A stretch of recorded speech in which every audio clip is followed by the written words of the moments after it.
Okay, cool. Welcome to the Silence of Crowestown. I am your DM, Melissa, and I have my cohorts here. If you'd like to introduce yourself and do a plug if necessary. Hey everybody, my name is Sam. I'm part of Three Gorillas Entertainment, and I'm playing Morgan Hughes tonight, a cop who has high ambitions and no tolerance for lawbreakers. So it should be a fun night.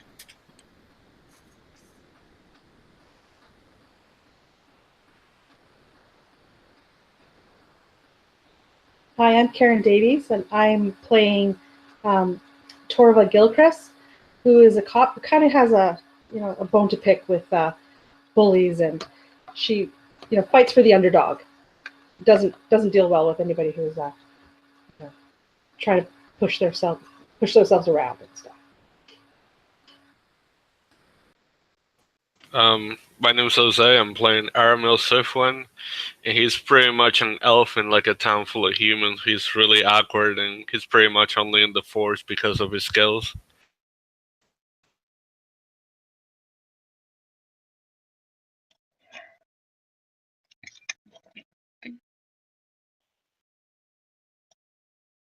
I like it. I like it. All right. And please do know I have a weird DM style to be more story based, so I will be reading a little bit off of what I've written. I apologize for the writer in me, but I can't help it. All right. Now, the Silence of Crowestown. It's been a grand 2 weeks in Larrington. The harvest was plenty, the succeeding festival full of cheer and wonder, and yet, Sheriff Rickers couldn't help but see what hadn't actually happened. As the central trading hub for several of the surrounding villages, the Harvest Festival was held every year in its billowing town square. It was a time to woo and rut and have your fill of every luxury that was offered by the hard work of 3 seasons. Not an event that would be willingly skipped. Yet, not a single man from Crowestown had showed, nor woman, nor mischievous teen. His hackles shook with suspicion and malice. His crew wasn't a large one, but they were loyal to him and did the job that they swore to. And this felt, he didn't even have words for the amount of ominous fangs he could feel at his aching fingertips. 2 nights after the festival closed, he called his folk together. "We've a damned truth to discover, ladies and gents," he rumbled, "and this time I'm asking for volunteers." "What's this about, Credence?" Deputy Jeers, the second-in-command, pushed, vocalizing what most of you were thinking.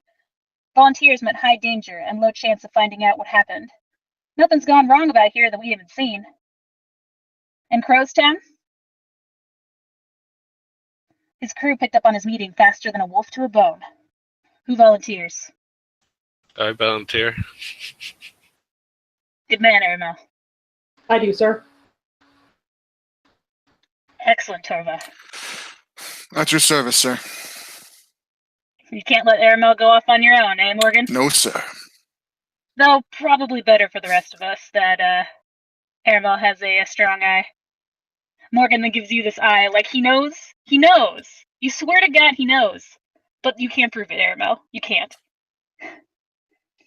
The Aramel would be like, we got this, and he's like holding onto the wall, and all of a sudden he's like this, but he just gets right back up. "Thank you for your willingness. A double mark will be put on your records," he said with dignity. 2 marks was closer to becoming a squire than 3 years' service. The boss wasn't kidding around. Not that he'd kid, but a part of the crew wished he did. The man could be quite foreboding at times. Some laughter wouldn't kill him, would it? "Meet me at dawn. Jeers, let them have 1 item from the stores," he clipped out at his volunteers, whipping around and marching to his office. Deputy Jeers looked over his shoulder at you, jerking his head towards the armory. As you all meet up there, he instructed, "All right, youngins, you get 1 item. Choose well and choose fast. Crime waits for no man." Or woman, he amended. He wasn't a chauvinist, but women were not plentiful in your line of work. All right, this gets to be your first input. You get a choice of either 1 item that will boost you in some way, or 1 item that will help you place an obstacle on someone else. What would you like to get? Can I get the bolas thing? Oh yeah, you can totally have a pair of bolas. See.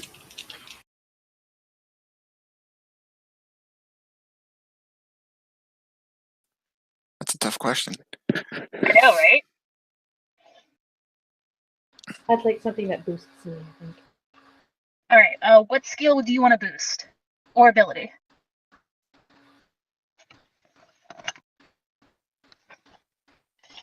My might. Your might? Okay. You get a pair of sturdy, studded leather gloves, which will help you grip onto things.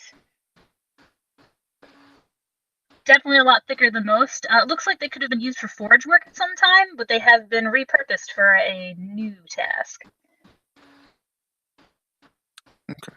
If that's the case, I would like something that boosts my examine skill, so I can miss no clues.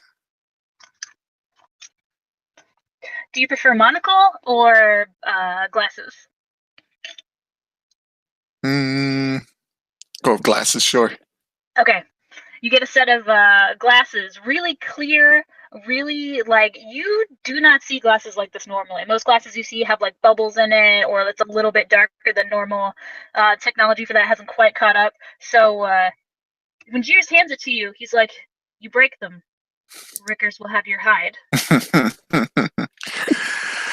Understood. Put them on, and I could definitely, like, if you could see through my eyes, you'd definitely see like a little bit of blurriness. And I put them on. This is a guy who clearly needs glasses to an extent. He just never wears them because he feels they're less imposing, but he doesn't want to miss anything.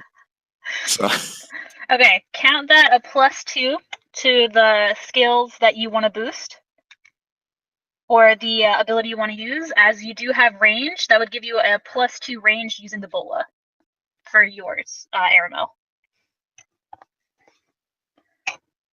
Okay. Dawn rose quick and with purpose, sleep still gritty in your face, but not an obstacle to your mission. With your armory items in hand, you meet the menacing sheriff in his office. As you enter, his position straightens, and he stands from his desk, pulling his arm to his chest and his hand as a fist over his heart, a warrior salute to the job you're about to undertake. Folks, be cautious, stay safe, and get back here as soon as you can, he rumbled. This one is going to be ugly. There was a look in his eye that suggested immovable objects versus unstoppable forces, an absolute certainty of what they could find. We need to know what we're up against. Dismissed. Walking from the room, you're suddenly struck by your boss's position. Sheriffs earned no more marks on their records, as only a knight could bestow them. The post itself was the only reward. It was grueling, thankless, and full of repetition and diplomacy. Only reprisal from the Javelin court would raise him higher, as the position itself acknowledged his experience and combat skills. But someone in the knight ranks had deemed him unworthy. A subject of small talk only among the townsfolk, never the crew. He had earned their respect at the very least. Unfortunately, the world respects no man. A cold, dark morn in the woods is usually enjoyed inside by a warm fire. For you? No. While there is no snow on the ground, your breath resembles the ghost of the fabled ice wyverns, extremities tingling in thick-leather gloves and thicker-soled boots. The petrichor from last night lingered, but you hope to the deities it doesn't reappear. Soaked clothing makes for a miserable walk. Moving down the road, the sun begins to rise, its rays beginning to chase away the nipping cold. Cheers you up somewhat, but knowing that your mission still needs to be completed keeps the mood light but wary. The sheriff had never been known to be wrong, but there was always a first.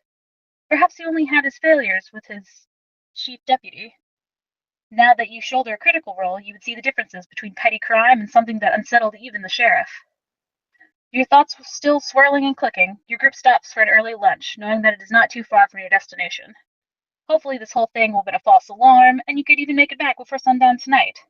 It was always better to be cautious than brash, but something happening to a whole town, quite unlikely, snarls and barks, lunge at you! Hold on while I find the share screen function. I gotta find, I'm gonna do this. There's that. Figure this out. Share screen. All right, it is a pack of feral dogs. There are 5 of them. All right, who's got initiative?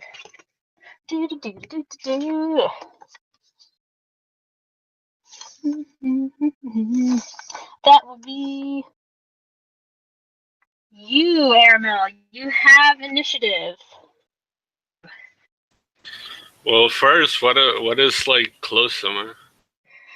There's one dog in the lead. This blue diamond is where you are all sitting down and having lunch. Let me explain. In Fate, there are such things called as zones where you move to. Basically, I have them left to right, up to down. So the top left would be 1, the one next to it would be 2, middle left is 3. And you have one dog in the lead in your zone currently. But with your ranged weaponry, you could always shoot at the zone 3 dogs. It is up to you. I think he would probably get on the table and take out his bow and get on his knee, like try to aim and just let go, like if he was hunting. Okay. Roll a ranged weapons check. I imagine I roll all the dice, right? Yes, you roll all 4 of them, and then you tell me how much you have. How many is like you've got 2 negatives or 3 positives, or sorry, 2 positives. That would be a 0. Okay, well, I got 2 that are blank, and then I got a negative and a positive. Okay, so you're at 0 plus your range skill. 4, so... That, ooh, nice. Let me roll.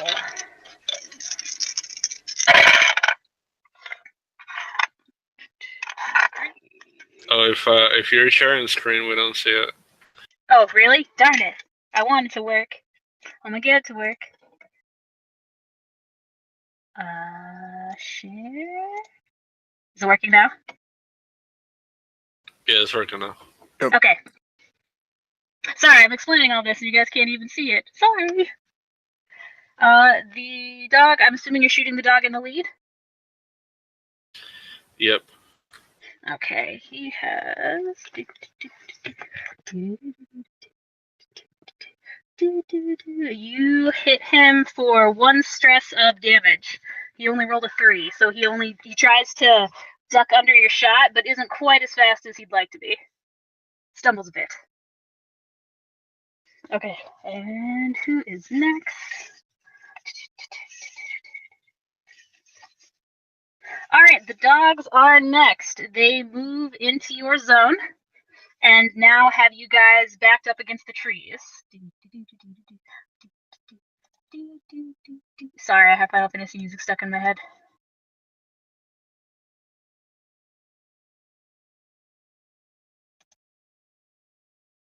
No, not red. I want white. I'm gonna make this happen, guys.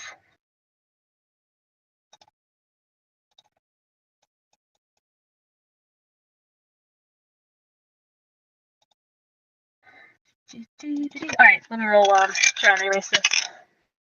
Okay, let's see. Who goes after who? 2 dogs go after Aramel, including the front one. One of them goes after... Yep, one of them goes after Karen, and another 2 go at Sam. Alright. First dog on Aramel. Alright, roll me an athletics check, Aramel, to dodge this attack.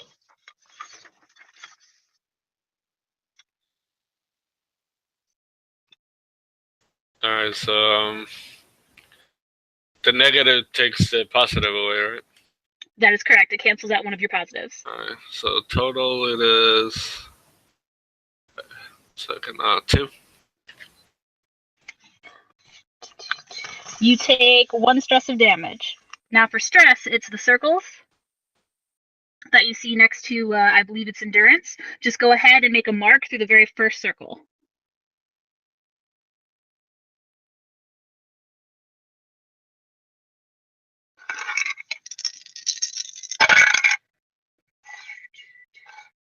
And the second dog, if you don't mind rolling an athletics check versus him.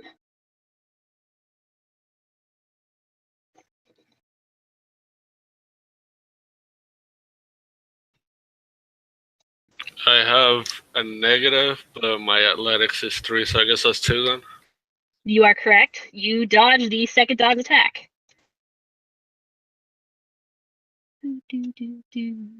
Alright, which means the one on Karen. Let's see, Karen. What is your best attribute to dodge with? Alright, I want you to roll an athletics check to dodge these dogs. Or the only dog on you. So go ahead and roll your dice. So my and tell me athletics, what you get. my athletics is 1. Am I rolling 1 die or put all 4? You roll all 4 dice. Okay, and then If I you add get a 1? blank, yeah. If you get a blank, it means nothing. If you get a negative, that's a -1. If you get a positive, that's a +1. You just add all 4 dice together. I got 3 negatives and a plus, so I'm at -2. Okay. That dog fights you for 2 points of damage. Or 2 stress tracks. How stress tracks work is you don't quite add them like you do in regular D&D. Because I did 2 points, it goes. You take a mark and you put it through your second stress bubble. Basically, it makes that stress bubble unavailable for your character to use for damage. Okay, my sheet, I have the one that has like physical stress and has 4 boxes, and the mental stress has 4 boxes. Mm-hmm. And reputation with 4 boxes. When you say the second bubble, are we talking on the Second physical? from the left. Yeah, we're talking physical. Okay.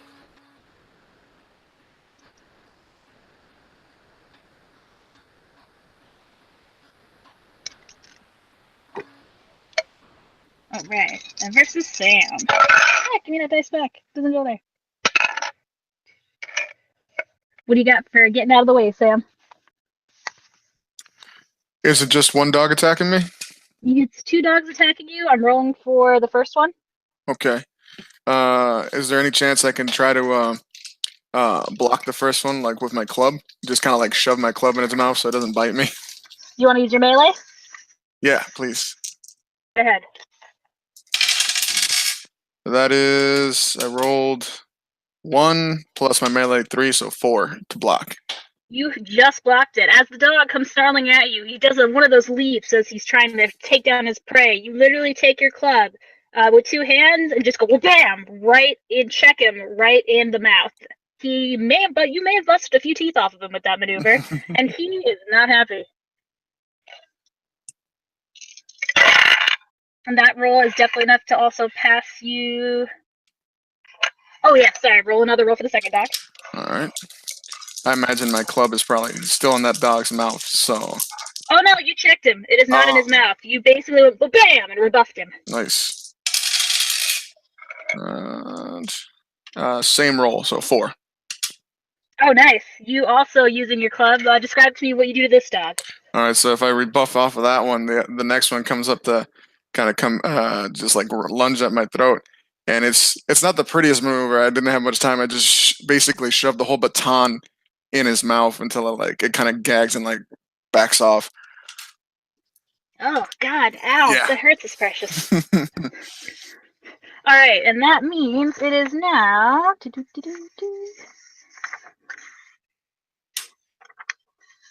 It is now both of your turns, so please feel free. How about Karen? What would you like to do with the dog you got on you? I would like to stab at it with my sword, and maybe Do it. Got it. Do it right in the belly. Roll your melee. Okay, so my melee is 2, so then I rolled 2 blanks, a minus, and a plus. So does that give me? So that would be. 2? Yeah, that gives you a flat 2 since it all canceled out.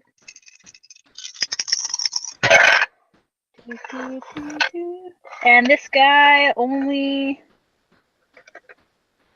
Oh yeah, you hit him. He only got a 1. You totally got him. Yay!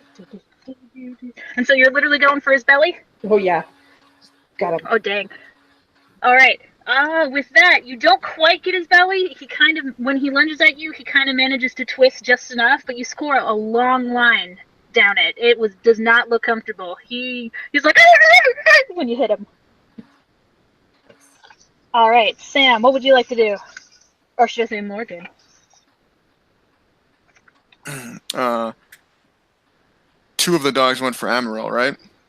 That is correct, and you've got 2 on yourself. Okay.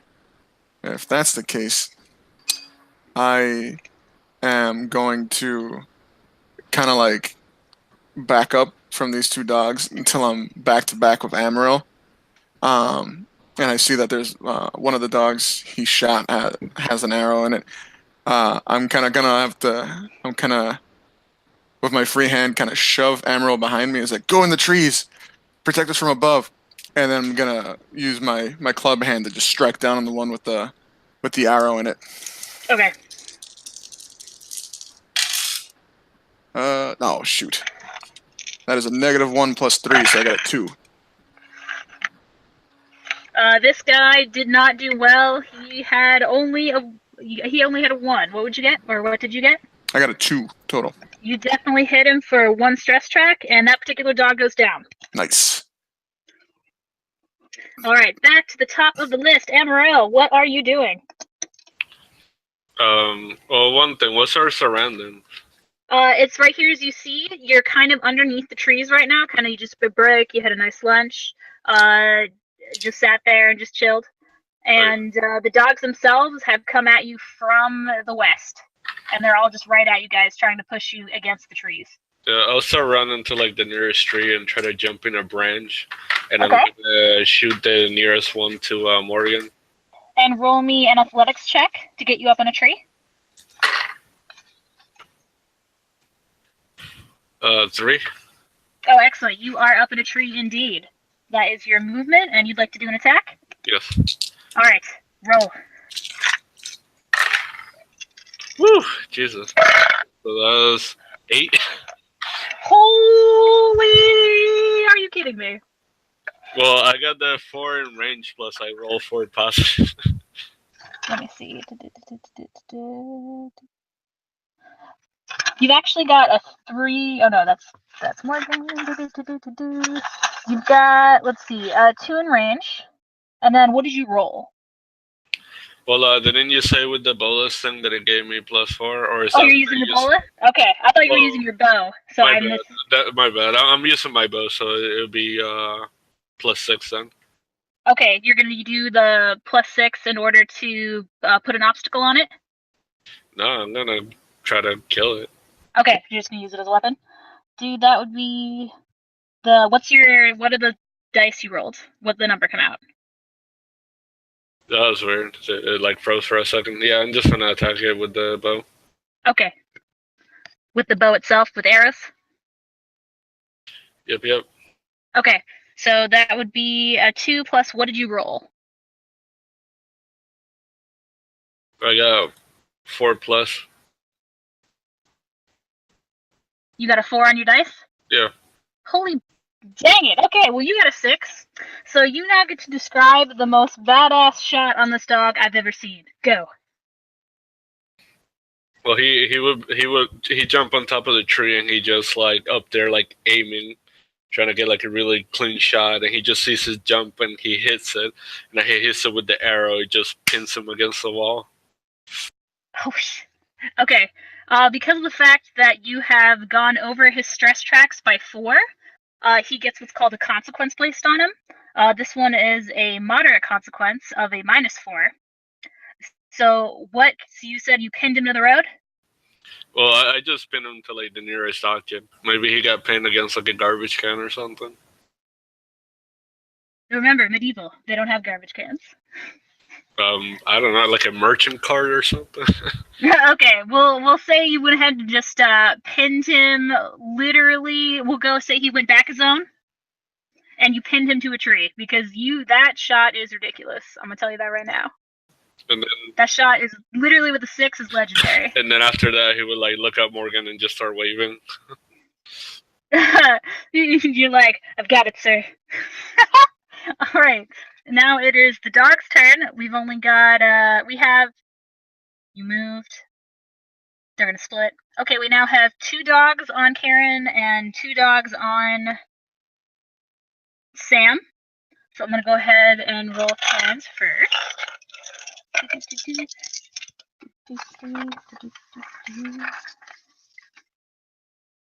All right, Karen, if you'd like, you can go ahead and roll a melee attack to block him.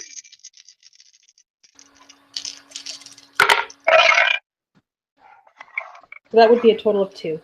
That'd be a total of 2. You do block the first one. Roll me one more.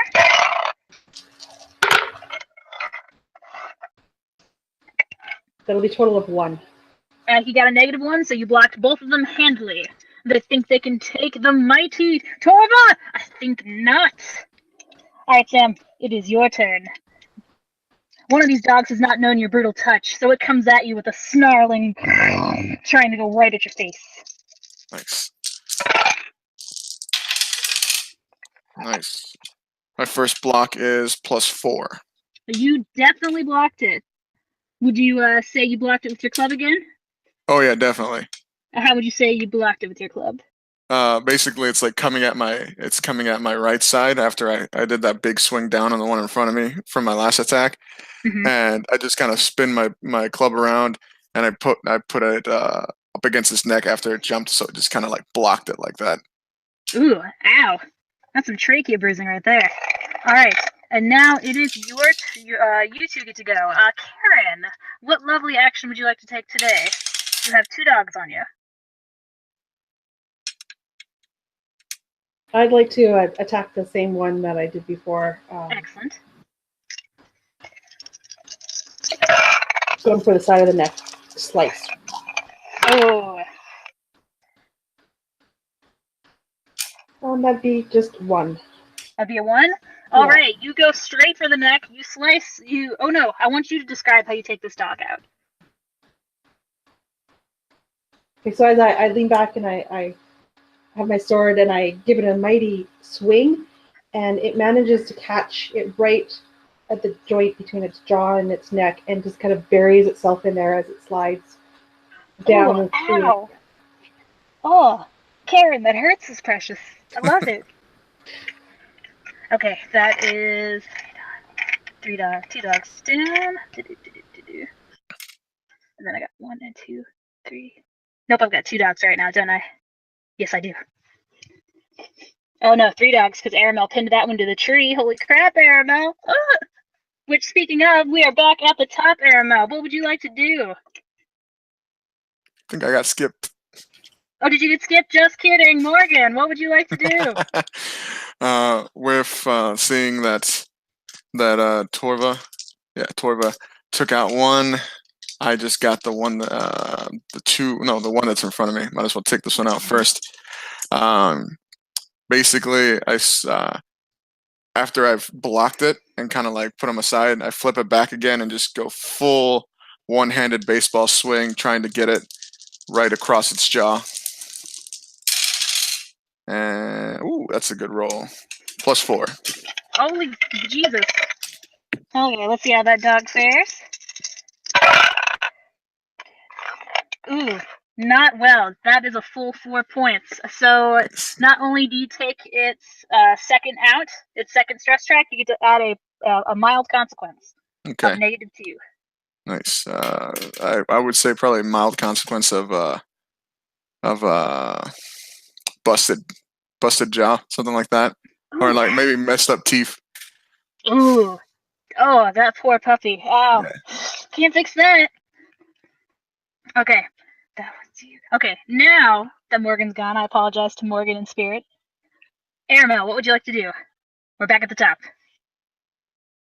Aramel's gonna take out the bolus in the back of his little pouch, start swinging it, and he's gonna throw it at the one right next to Torva.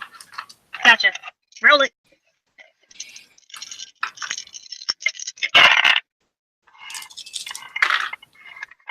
Yeah, 3. You got a 3? Can I pin it or? Oh, with this particular weapon, not particularly because it's not edged, but you do get a +2 because you're using this bola. Gotcha. If you decide to use it as an obstacle. Okay, well, yeah, I'll list it as optical, so that would be 4 total then. Which is excellent against this dog because he was not prepared for you to completely bola it into obstacle. How exactly did you incapacitate it? Figured that when I threw it, instead of both his feet getting caught on it, his neck and his feet got caught on it, so he's like, he can free fall. I like it. I like it. He's doing the downward dog, and he can't help it. It's the angle being up in the tree. Okay, so we've got one dog with an obstacle of 5 on it. Nope, he did not break out of that. And then we have one more dog on. Oh, did you take that dog out? You took the last dog out from in front of you. Oh no, you wounded it, correct, Sam? Yeah, it's just got a mild consequence on it right now. Okay, continue, sir. Or no, wait, it's attacking. Just kidding. I swear I'll remember. Alright, roll me a defense as it tries to go at you one more time. I want to tag its consequence of busted teeth. So to give me a +2 on my defense, seeing that it's got less teeth to hurt me with. Very true. Wow. Okay, so that is 3 plus 3, so that makes 6 plus my 2 from the tag. That's a block of 8. Wow, okay, you know what? Instead of it actually attacking you, it is whimpering and crying at its own face, pawing at it because it hurts so bad from your last attack. It doesn't even go at you. It is just so dazed from that. I would like to take a moment to explain to Jose and Karen what Sam just did is what's called tagging.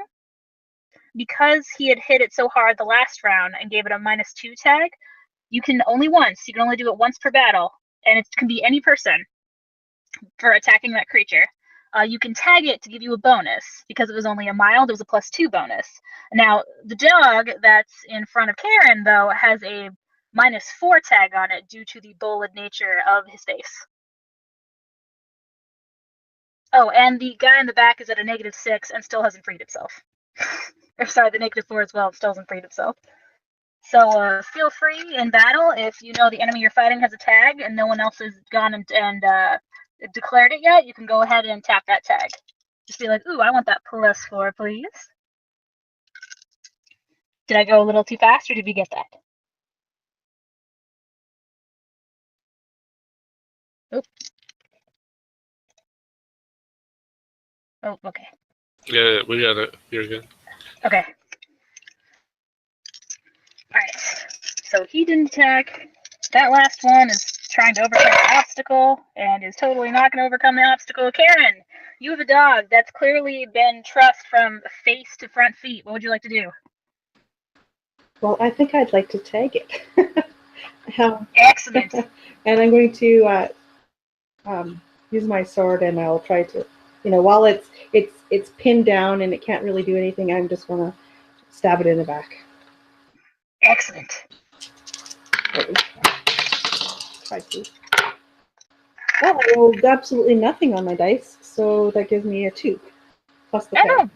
Plus the tag, so you got 6. How would you describe this stabbing of the dog in the back? Particularly brutal.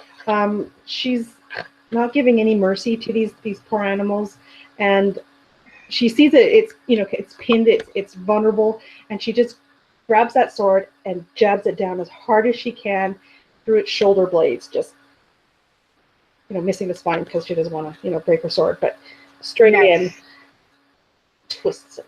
All right, you have definitely taken out that dog. All right, which leaves Morgan with the dog on him.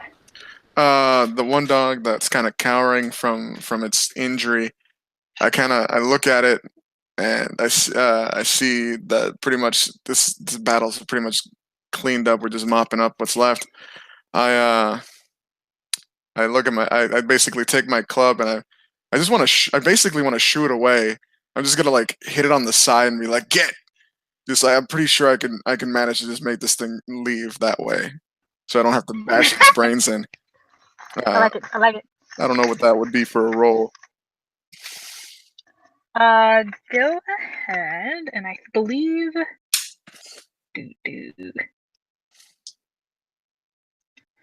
That would be. I'm gonna find it. That would actually be an allure check, as it's active, and you're attempting to influence it. Nice. You can go ahead and buff that with your melee. I don't think I'll need to. Just I got a 3 pluses, and my allure is a 1. Holy bananas! Yeah, you literally, as you described, you're like, go on, smack it with the club a little. It knows the power of that club. It knows this thing can and will take its life, and it goes off running. Mm-hmm. And then I kind of look at the last one that's pinned way against that tree, and And I kind of look up to Aramel. It's like, put it out of its misery.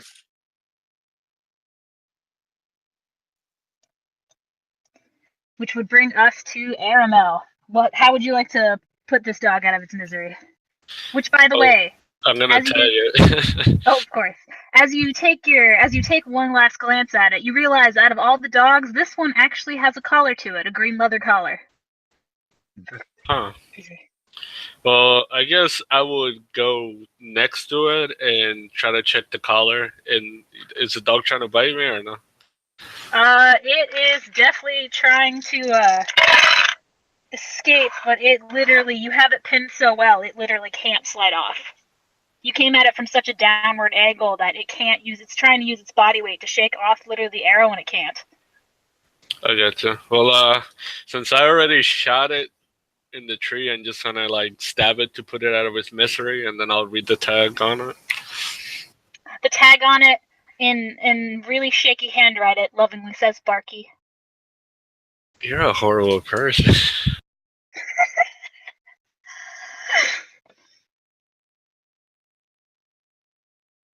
Okay, let me get rid of share screen. Boop. Okay. You need me to roll or no?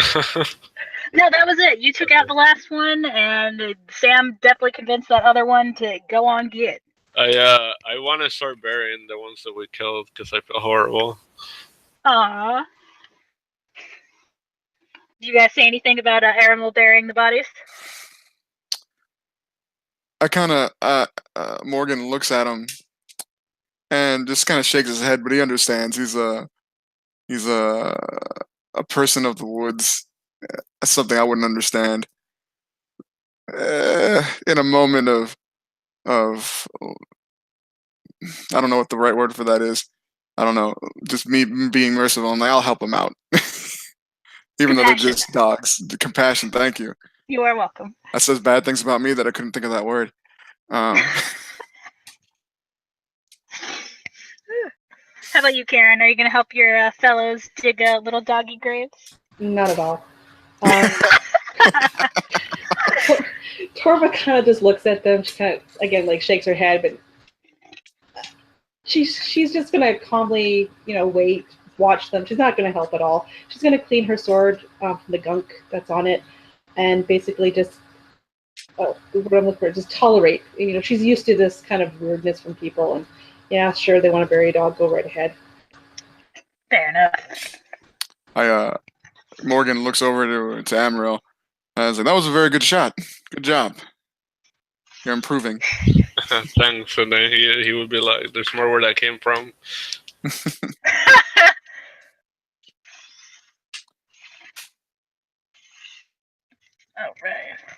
All right. And moving on with that. Feral dogs. A strange sight to see, considering that most were well kept, useful for their loyalty and defense. A tingle runs down your spine as you realize that this is the first of what could be many signs to come. What next? Stray cats screaming and leaping from the trees? You strangle your imagination a moment later, knowing that you really didn't need to exacerbate this farther without evidence. Sometime later down the road, you run across the first of the outlying farmhouses supporting the town. A quick once-over reveals that there is no movement and no sound to be had. What should be a tangle of movement and energy lay dormant.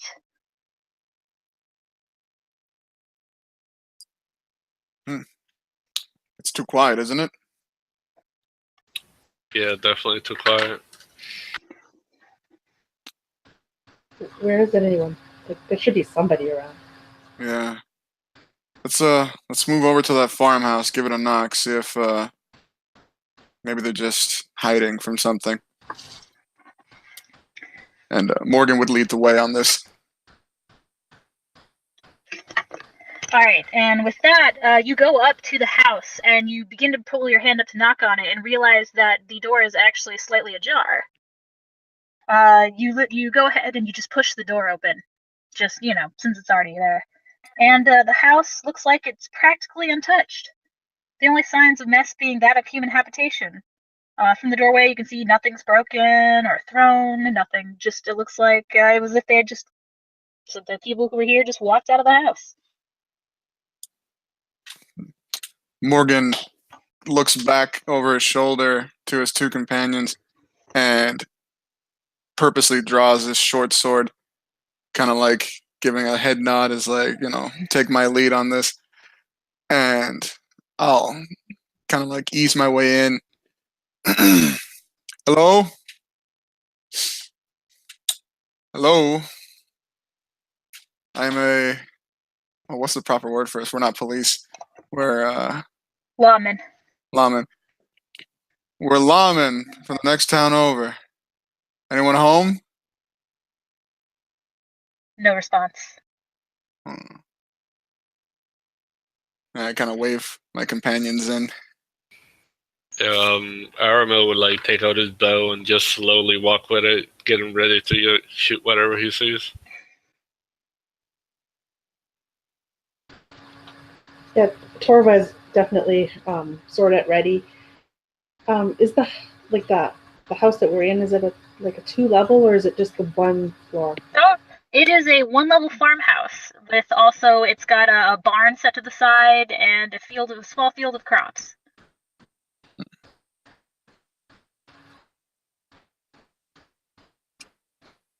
Is there more than 1 room in the farmhouse? There's a little entryway that leads into a kitchen from what you can see. It looks like there could be, from the bend in the kitchen, there could be another room after that. Okay, she'll head towards that and check it out. As you peer around the corner, you do see there is another room, a little hallway, and there's a door. You can see half of a door, and what suggests 1 more room.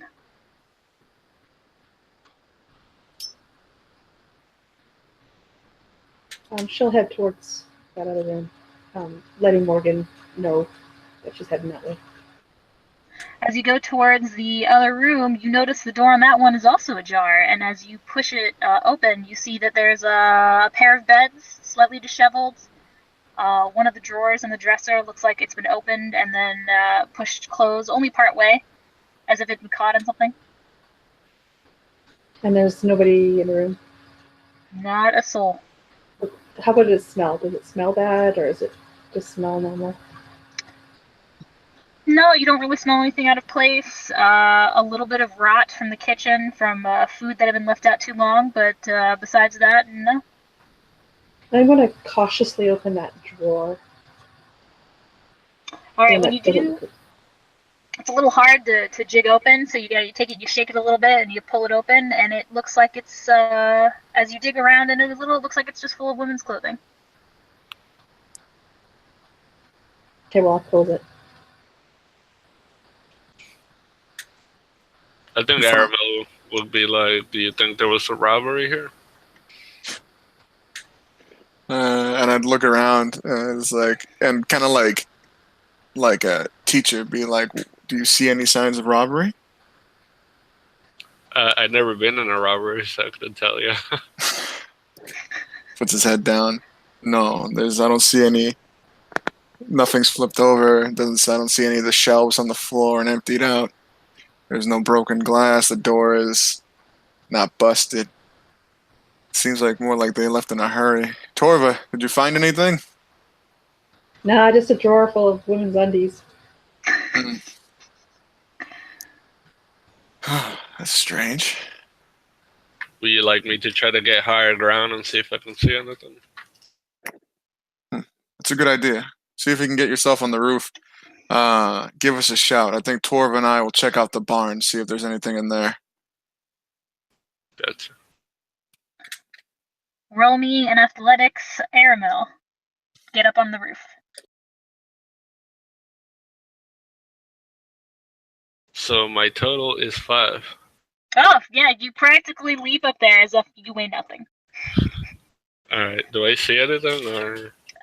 You see the barn. You notice that the door is also partially ajar. But what catches your attention is actually the fields. They actually seem to have taken damage. Broken stalks of corn fallen against the ones that have escaped whatever force knocked them down in the first place. And just broken corn. Gotcha. Is there any way that I could, like, yell for Morgan and give him a hand to get up there so you can see what I'm saying? You totally could if you'd like. Okay, I want to do that, even though he's probably don't want to go up here. I would actually look at you as like, you expect me to get up there?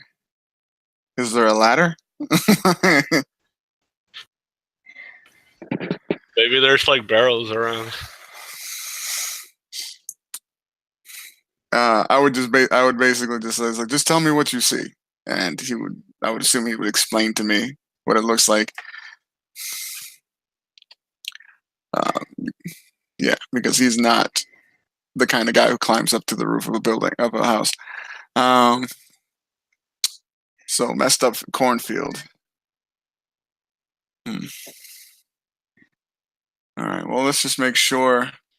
Let's go check the barn first, and then we'll make a round to the cornfield and see what's up. Gotcha. He would do that, and he would nod, and then he would like try to make a flip to the ground. Roll athletics. Don't hate me, but it's a total of 7. You got 4 pluses again. Yeah. Damn, you on fire! You do like this flip. Not only do a flip, you do a triple flip, like triple back flip off of it, and then you land. He would probably bow just to like show off. I don't know. Are you sure? Are you sure you're gonna bow, or does a moment of awkwardness take your fancy? Maybe I go to bow and I just like bust my ass like after doing that triple flip thing. Oh my god, I love that in my head. Okay, now to the barn. As you push the door, the door which is ajar again, you push it in. You see that it lay barren of any farm creature. No sheep, no horses, no cows, nothing in the fields, nothing in a coop or the hutch in the corner. There seems to be a tizzy of movement on the floor itself, as if many creatures ran, but there's no blood or bodies. Can I try? This is really odd. I want to try to look through. Like, is there like bales of hay or anything like that around here? Yeah. I want to try and examine the area, see if there's any signs of something. It's weird to see a bunch of spooked animals without some kind of cause. All right, roll it. I'm putting on my glasses, obviously, behind their backs so they don't notice. That's a 1 plus 4, so 5 total. Taking a closer look, you're looking through the hay bales, you're pushing them around, you take a moment to wave Karen over so you guys can just pick them up and move them out of the way. You don't see anything. Again, there's no blood, there's no bodies hidden underneath. Like, there's some chicken feathers, maybe some horse leathers, but besides that, you don't see anything. This is disturbing. I look over to the two of them. Cornfield? Is there any way that I can check for tracks, like human tracks? Yeah. You've got a survival, I believe, don't you? Or is that one of the ones that we moved? Yeah, I got +1 on survival. Okay. Survival is for following tracks. Okay, I got 2 total. You notice something interesting. All of the tracks, for all of the flurry and all of the messed up ground in front of you, there is a motion to them. You can actually see that they were eventually going to one place, and it was at the other barn door. And when you push the other barn door open, you notice they just stop. So it's like they disappear in thin air? One could say that, yes. Okay, well, I would let him know. Huh. Is interesting. Things just don't disappear. They don't just stop in midair. Like, what are you talking about? Well, the tracks stop here, and there's nothing ahead. Well, maybe they got loaded into something. Yeah, that sounds logical. Yeah. Are there cart tracks, maybe? Please roll and examine. Yes. Or a survival. I'll examine for me. Oh no. Excuse me, I dropped the die. No, well, that's -1 plus 4, so 3 total. You don't see any cart tracks. Yeah, it's all dirt road out here. We would have seen the cart tracks. Or hoof prints from the thing pulling the cart.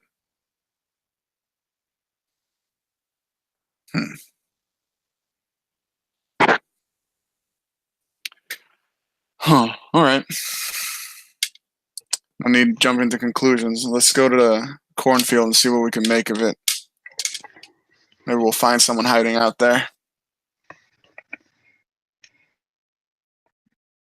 Well, as you enter the cornfield, you see that, yes, a bunch of stalks have been broken, as if maybe they were pushed down for some reason. Not that it seems to have too much of a pattern. But you also notice that there's some damage from what appear to be probably some sort of small animal chewing on the corn, as it is now available and on the floor. Oh, I'm sorry, on the ground. And still there are no blood or bodies.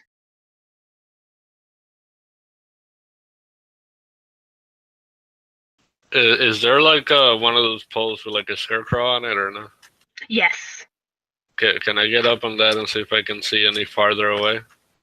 possibly. Roll it.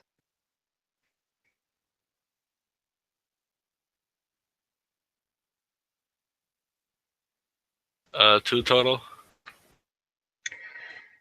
You try. You just aim and hit the. You kind of try to hop up onto it, but the weight of yourself is far more than the scarecrow can handle, and it just starts tilting. I think he would slowly start sliding down, and he would just keep his hand right next to it so they wouldn't notice.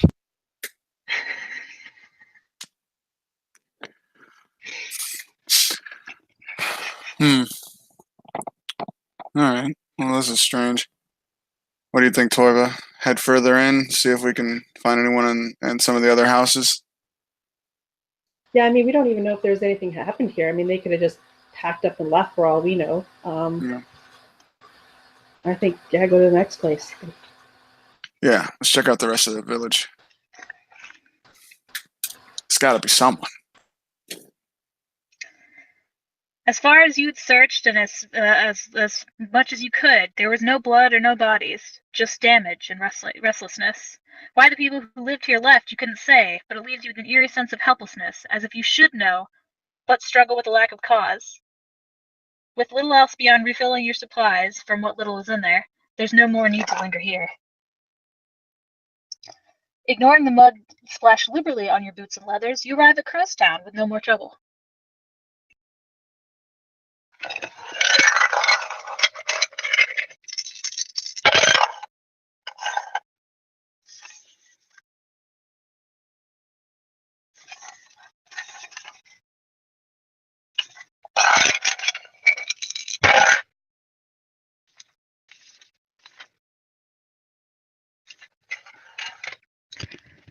As you keep getting closer to the town, Torba, you'd been distracted by the conditions of the farmhouse and what seems to be the eerie silence also of the village in front of you. But that's when it catches your attention. It's only now you realize that there had been birdsong, but faint, and that there had been no animal imprints besides the dogs. No deer, no wolf, no darting rabbit, just that pack of ferals. Very hungry ferals.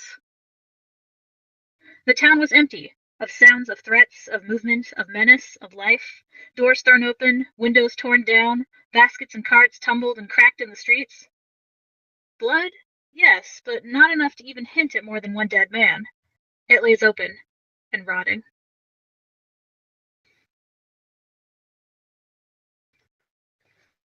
Alright, now we get to the fun section of your investigation. This town has been put into 7 zones, so you get to choose which zone you'd like to go to. Did you say that there was one body out there? No, there's some blood, but not enough to suggest that someone had died. Okay. Hmm. So you say it's in 7 zones. Can we know the zones It is. beforehand? Let's see. Are any of you going to declare you've been to Crowestown before?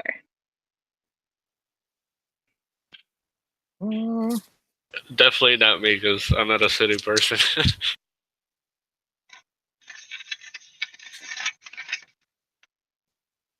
You can just roll me a check.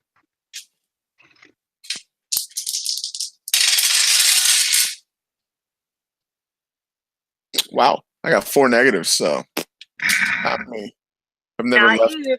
I never left Low. What was our town called? Lowthal? Larrington. Larrington. That's what it's called. All right, how about you, Karen? Have you been here? Would you like to roll the dice and see if you've been here before? I will roll and see. I got 2 plus 2 negative, so 0. No. Okay, none of you have been here before, unfortunately. Perhaps the other outlying towns around Larrington, but not Crowestown.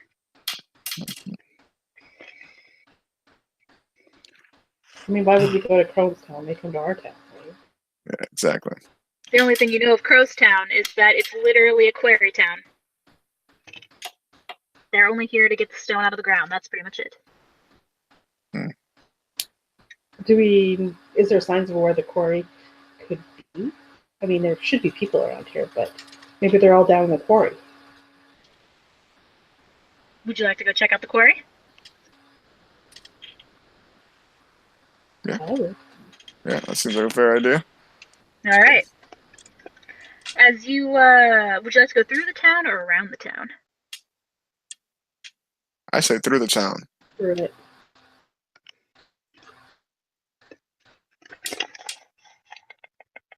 All right, as you're going through the town, you happen to pick what is known as a market lane, as you can tell from the various debris. And it's here you begin to get a sense of time for maybe when this happened. Not only was the market in full swing when the town was struck by some mysterious force, but the contents of the stalls themselves lay scattered and broken across the ground. A pair of carts lay fallen in the streets, while others were clearly shoved in one direction or another. Colorful fruit, carved stone, and other trade goods lay abandoned and forgotten. I want to grab some fruit. You may grab some fruit. Anyone in particular? I don't know. I guess whatever's closest to me. I'll just grab my shirt and start putting a bunch of fruit in it. As you go to grab it, you grab what looks to be a particularly juicy orange, and as you apply pressure to it, it squishes, and you realize it has not fared well. He Quite would be bruised like, and "That's lovely," and he would just toss it to the side. How long would you say it takes an orange to get to that point of putrefaction? About what? A week? Half a week in the sun? Yeah, probably. Yeah, 3 or 4 days. So we can safely assume no one's been here for at least 4 or 5 days, maybe.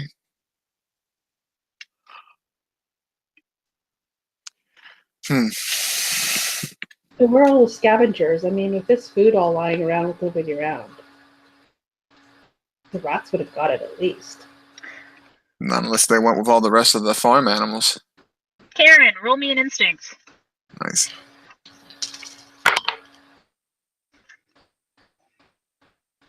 A total of 2. Suddenly, something strikes you as odd. There are footprints in a pair of scores next to one of the food carts that indicate someone leisurely walking around. Looking a little closer, you realize that the shape of a body lays imprinted in the dried mud as well. Only half, the left side perhaps, but enough to give you the impression that someone fell. I immediately call Morgan over. Morgan, you got to see this. Morgan There was a body here. Oh, good find. Is there any drag marks? A couple. As if someone was pulled and then they just ended. What? This doesn't make any sense. He puts his hand on the cart and what? I mean, maybe they picked up the body? then we'd see their footprints. Hmm.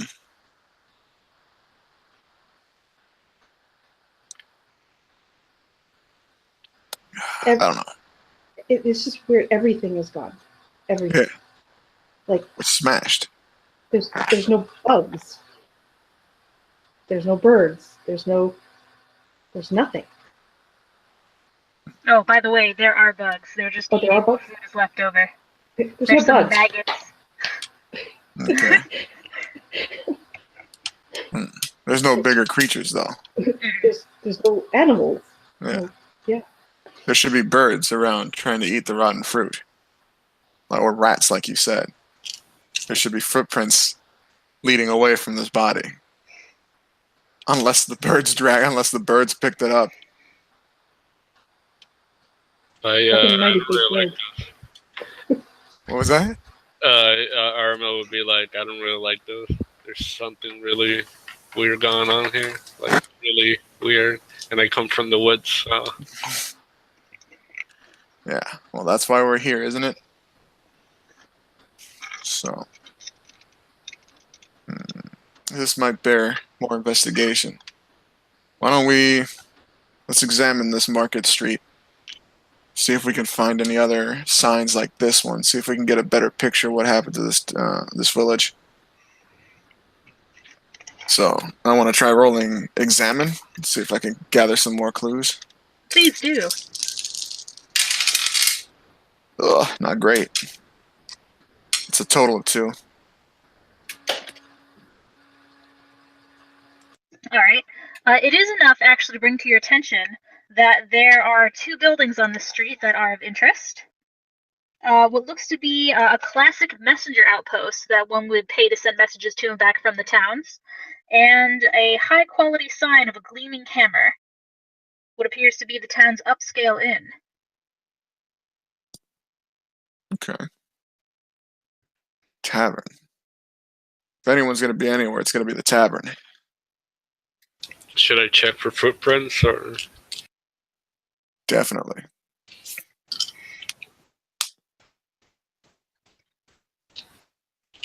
RML's gonna like get on his knees and start like examining the dirt, like see if he can find anything.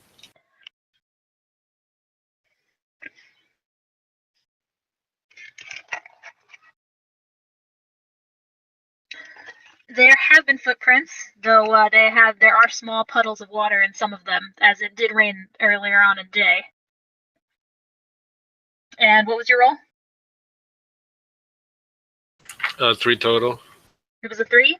Yeah. Then it's something about that fallen body catches your attention. It had rained today.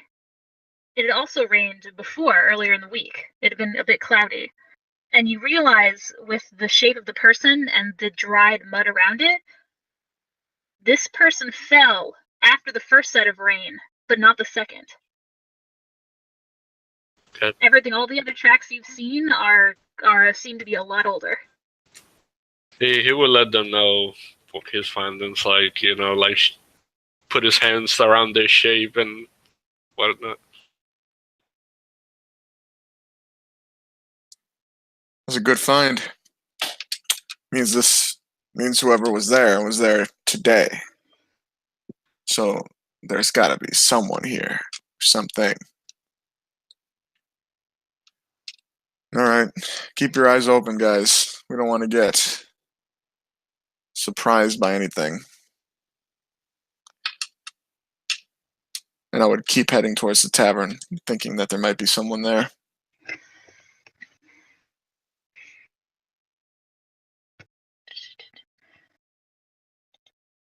This tavern is known as the Shining Hammer, and by the higher quality sign of the gleaming hammer upon its board, this is the town's upscale inn, for visitors and those who want a cleaner and friendlier establishment for the night.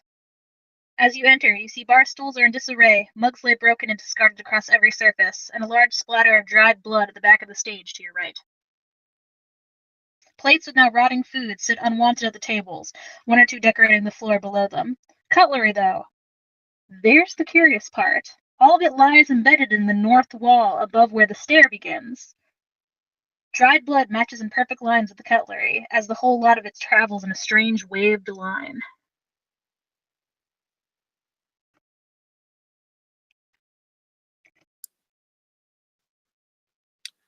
All right. Now we're getting somewhere. This is some butchery happened here. And they're embedded in there, you said? Oh yeah, no, there is literally spoons, knives, and forks, like in this waved line up above the stair, going at an angle. I want to head up to it and see how far deep these things are embedded into the wood. In particular, the spoon. Roll me and examine. Yes. 4. The spoon is actually pretty impressively deep in there. Like, it should not have been able to go through the wood as hard as it did, and yet the bowl of the spoon is about halfway through.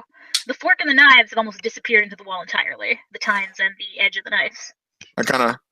I flick it to make that sound and I whistle. Wow. Sorry. And also, the wavy line, most definitely an outline of 3 people's head and shoulders. By the minor lines that slither from each knife and fork, its aim was an intimidation, as the cutlery easily cut, but did not kill whoever was standing there. Oh. Is there any... Oh, sorry. No, go. I was just going to wave you over. Come on. Is there any loose cutlery? No, that's literally, there's like maybe 1 or 2 left around, but most of it is embedded in that wall. I would like to take one, a spoon or whatever, and I want to see, I'm going to use all my might, with these beautiful leather gloves that I have as well, and see how hard I can jam it in the wall, to see what kind of force it would have taken. Nice, roll might.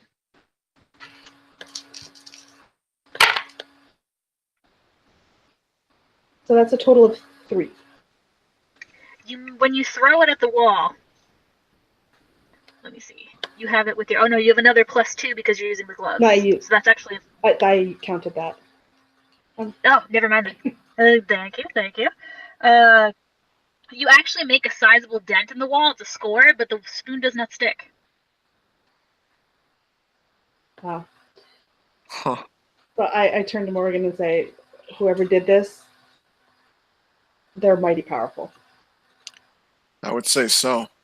Also mighty cruel. See the outline? Wasn't trying to kill. Just bleed him. Whoever did this is a sick son of a gun. Well, there's no guns here. Sick son of a bitch. What did they want? Did they take everybody? Also, what kind of person could do something like this? This must be a mammoth of a man, right? Or a woman, to be able to take over and just harass an entire town of people and embed cutlery and hardwood. Huh. Maybe it was a gang. Maybe. Let's see. There's an inn. If it's a gang, they might be after some money too. Let's check around here. Let's behind the counter, see if we see any more signs. In particular, I wanna go behind the bar where they would normally keep the money, and like the doors to like the kitchen and stuff, and see if I can see any more signs of life. Yeah, and you said these are the cutlery and everything embedded in the wall are by the stairs. Like yeah, the it's above where the stairs start, because the stairs themselves, they start, of course, level with the ground floor, and as they go up, there's a part of the ceiling here that goes like this, so it cuts off the stairs. Okay. Because of where the ceiling starts in the area you're in. So the wavy line itself starts above, about literally head and shoulders, with where someone would stand, and goes up and waves about 3 times. Okay, I'm gonna stand on guard, like watching the stairs while they check the bar area. All right.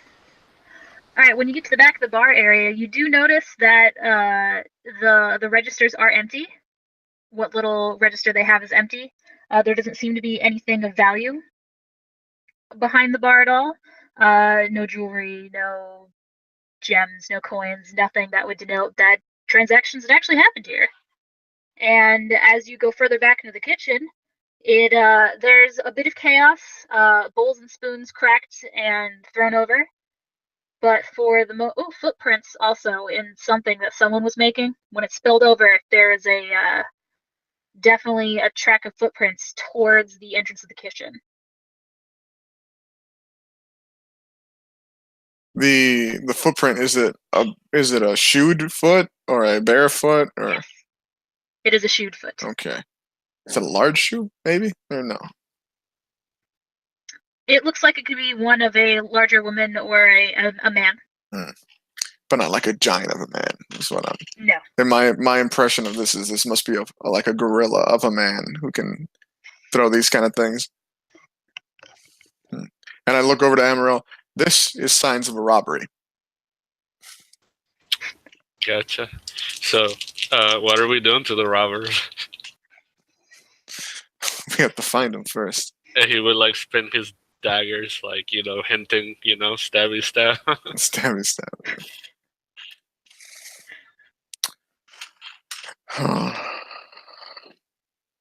Let's see. Is there a back door to or anything else that leads from this kitchen to anywhere else other than no? Huh.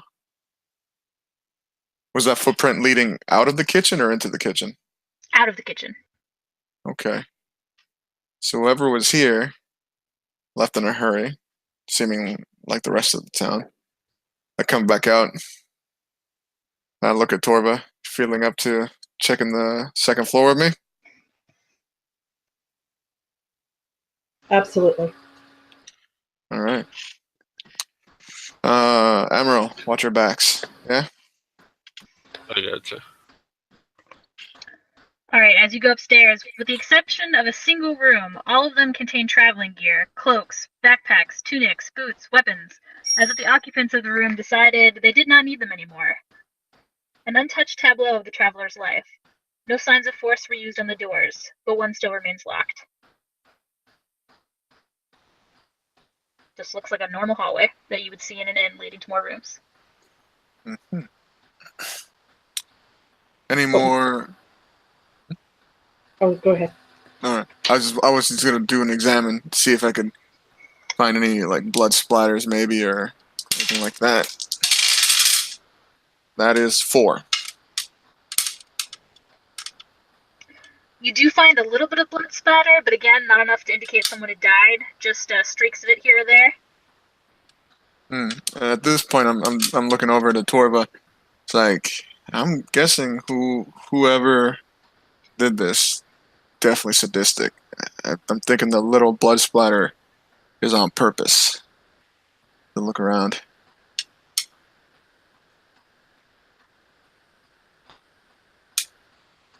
Yeah, you definitely just see traveling gear in the rooms. The doors are left ajar except for the one, and there's just tunics, cloaks, packs. They're just sitting there. This one that's locked, whereabouts is it in the hallway? What is it out? It is at the very end and to the right.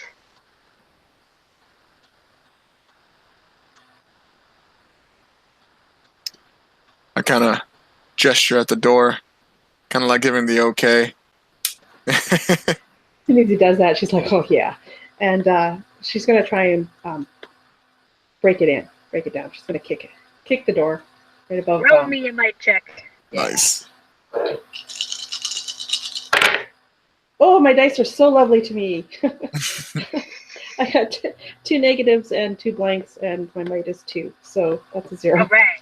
So as you kick it, your foot bounces off this time. But you are not in combat, so feel free to take another chance. Okay, this time I'm going to put my shoulder into it. Maybe with my shoulder instead. Okay, so that's a total of 1. You heard it kind of give that time. Just like it started to give, but then snapped back. Don't those gloves give you a +2 to might? Yeah. So she's like, damn it! And she's going to smack with both hands on the door. So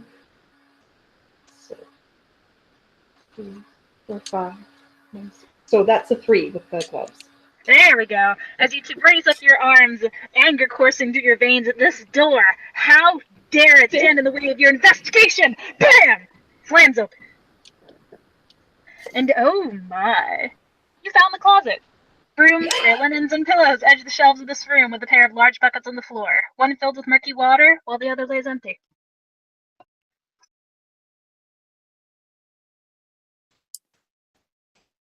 Damn. At this point, she's just kind of really disgusted. Like, really? You locked that? Can I like get on the ground and search for more footprints? Go downstairs?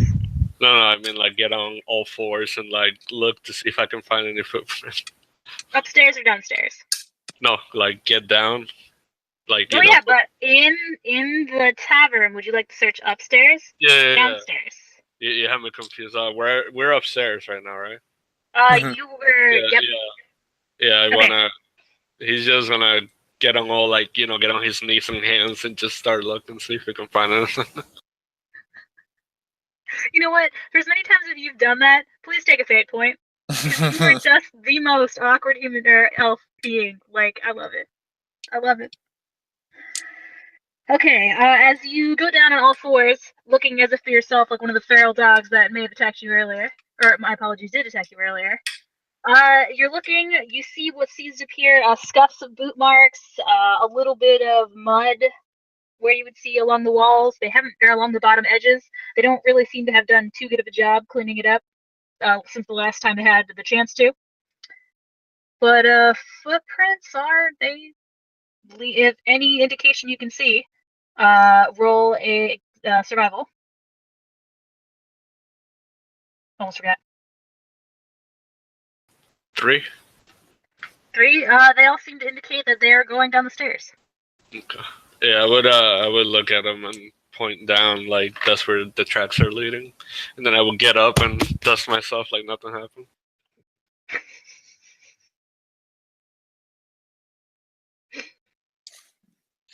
Yeah, it seems like everything's leading outwards.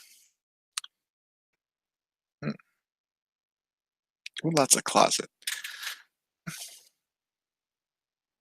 I'm just because it's bugging me. I'm gonna search the closet. Please roll and examine. 4. I keep rolling flat zeros on this. The quality of the linens are not that bad. You actually think they may be slightly better than the set you have at home. Huh.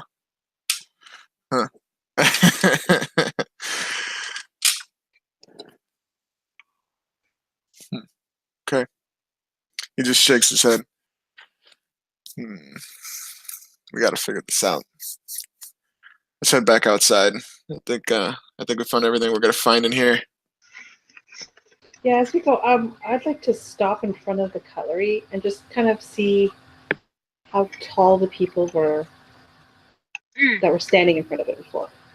Generally an average size, like the one on the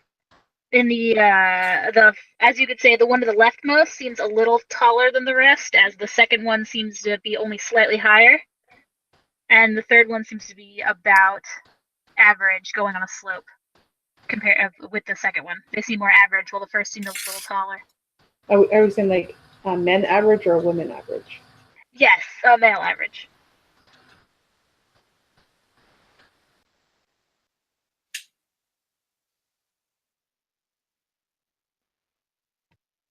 Anything else you'd like to do, or are we going back outside? We go back outside. Yeah, definitely. Okay. All right. There is still the messenger outpost, and there's also down the lane if you'd like to continue. Yeah. That one caught my eye before. Let's go ahead and hit the messenger outpost on our way to the quarry. Oh, right. A usually bustling location, the sliding door is torn off the track. And inside, a wind of destruction had torn forth, packages and letters strewn over every surface. What catches your eyes is the quite obvious dark brown stain at the floor of the counter, enough blood to know someone did not survive.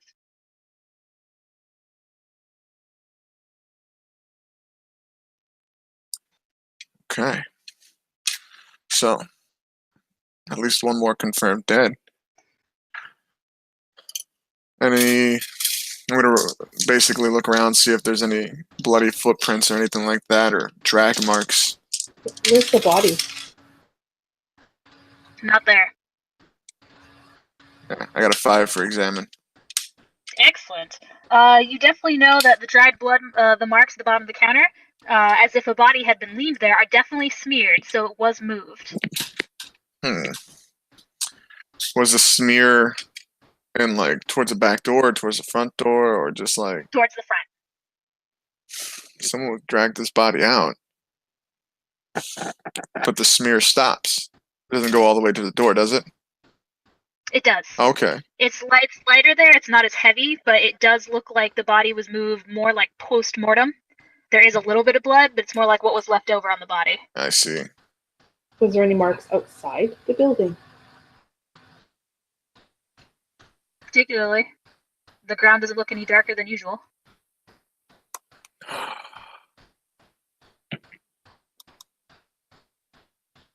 At this point, Morgan is looking more and more infuriated. He did not think this was going to be this big of an issue. Huh. I'm looking at the packages. Is there a back to the post office? Yeah. I'm going to head back there. All right. In the back room, more dried blood is smeared along the wall, and so are a set of score marks breaking up the mess.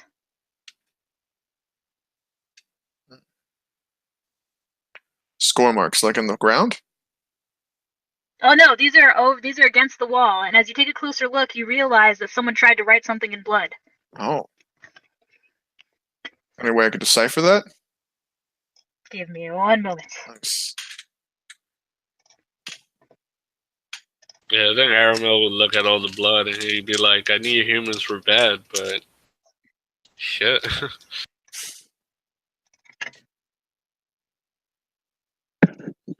We don't know that a human did this yet, Aramel. Don't jump to conclusions.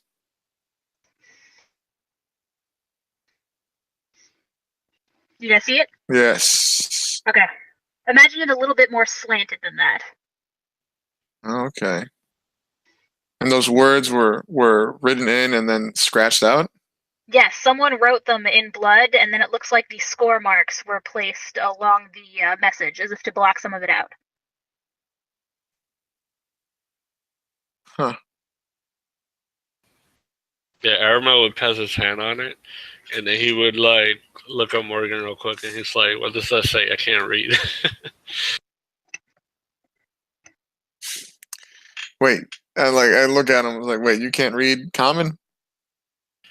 They don't teach us how to read human where I come from. I suppose that makes sense. It says it looks like where. It's hard to tell past the scratch marks. Starts with W, ends with S. Wolves, maybe? That would make sense. And then the bottom one says where. Looks like blue eyes. These scratch marks, Amaral, can you tell what kind of creature they come from? I might be able to. And he would start passing his hands. Can I guess what it is? Survival. Let's see. Woohoo! All right, I got 5. Nice. You can definitely tell as you put your hands across it and move, feeling the texture, that these scores are too uniform for a normal weapon to make. They are definitely claw marks, and by the scores, they are very, very large claw marks. Gotcha. He would look at him and be like, "An animal made this, but this makes no sense. They're like a large animal." Yeah. What kind of animal would be scratching out words? Smart one, apparently. Yeah. What's the significance of blue? Why is blue scratched out? Huh. It's a good question.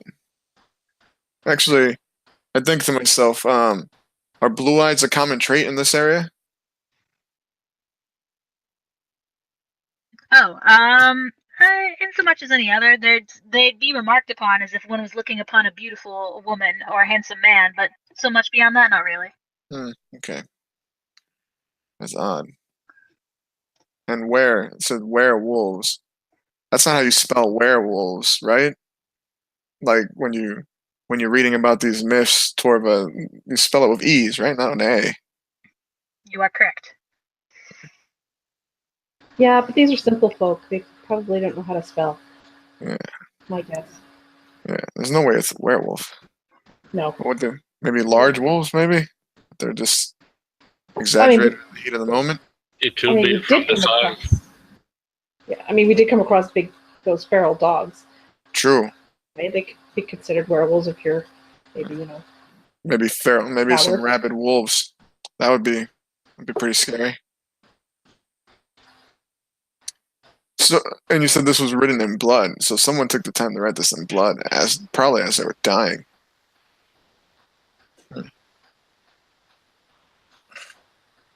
Just when was the last full moon?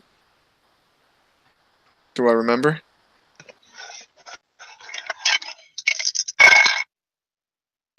You do not remember. I look over the Torva and just kind of like almost embarrassed to ask. You remember when the last full moon was?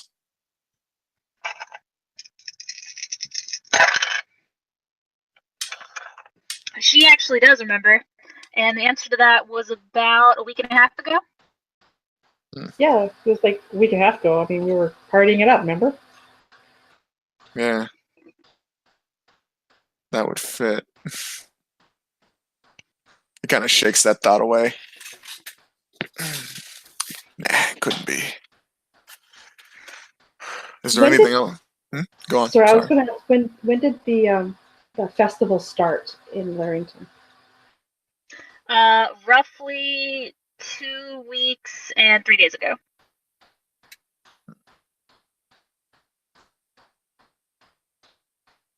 Okay.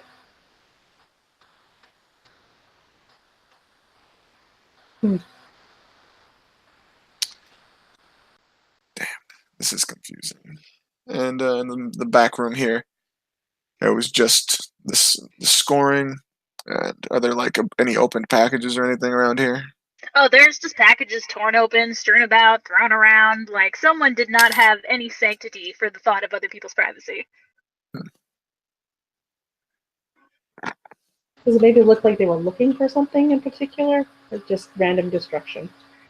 With the amount of destruction you see, there's really no way to tell, because they did not leave one package unturned.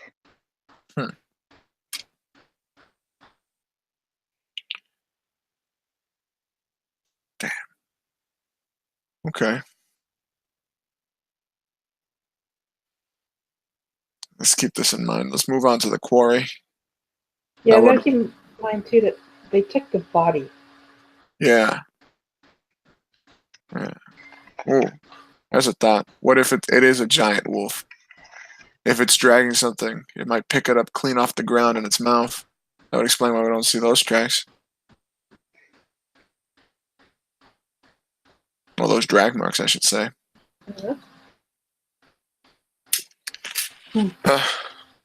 That's just conjecture.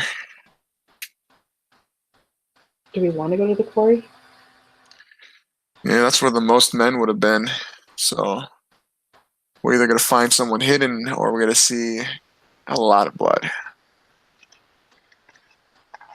Yeah, let's keep heading to the quarry. Alright, you exit the messenger's outpost, you head down the market lane, leading into the town square, where you just see on the ground is chaos. Scores of lions and feet desecrate the muddied ground, some of it dried and cracked. Water fills small footprints, while larger ones made creeks channeling last night's rain towards a section of the square. Wow. Definitely keep your eyes open. The massacre. I'm gonna look over the Torva since she's the only other person. She's the only other person here with me that's has the same level of experience. We've been pretty quiet up until now. if we make some noise to try to get the attention of some survivors, we might find some, but we might find whoever did it faster. What do you think? Dangerous, but may work. Hmm. May flush them out, whoever this is. Yeah. Okay. You said this is town square. Is there like like at the center of it or something like that? Is there any kind of like podium or anything like that where people might congregate during normal times? Roll me examine. Yes. That's a 3. All right. First off, you can tell that this definitely didn't happen last night, and that there is a part that is different. It's lower, much more traveled. There seems to be less footprints and more swirls of mud and divots. And the divots seem to be actually around the size of a human head. And amidst the gnarled ground, you can also see there are 2 spots where tracks go in 2 different directions, perpendicular to each other. One is a mix of small divots and partial footprints. The other, the ground is stained darker, the earth littered with chunky dirt hunks.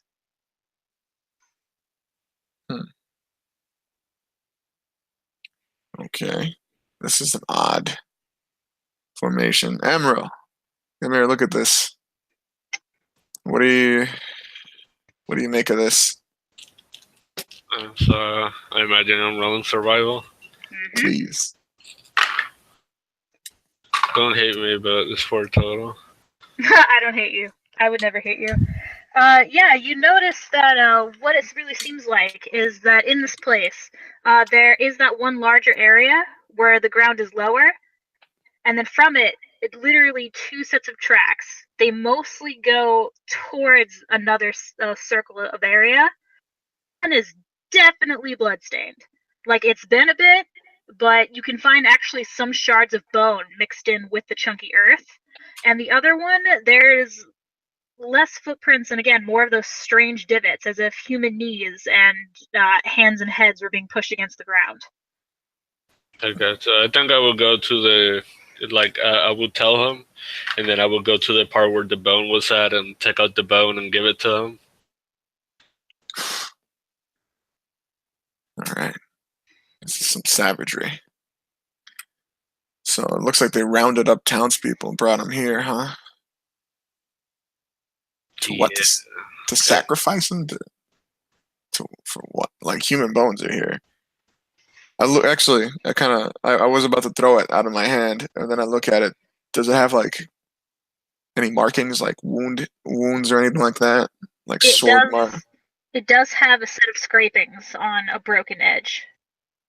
Scrapings? Like teeth scrapings? It is possible, yes. Huh.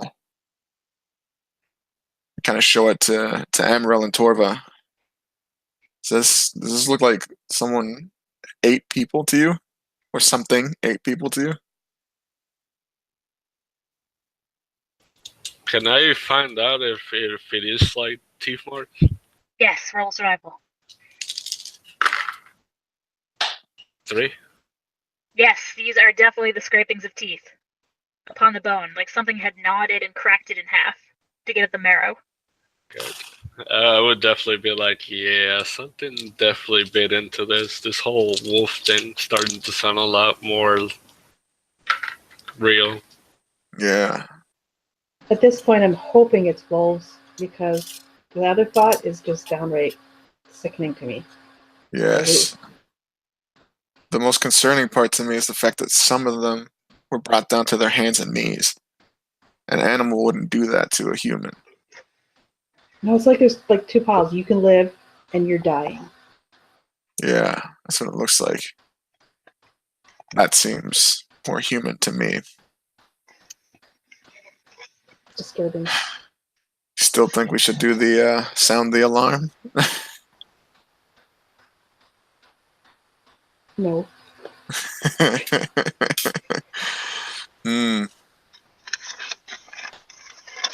Yeah.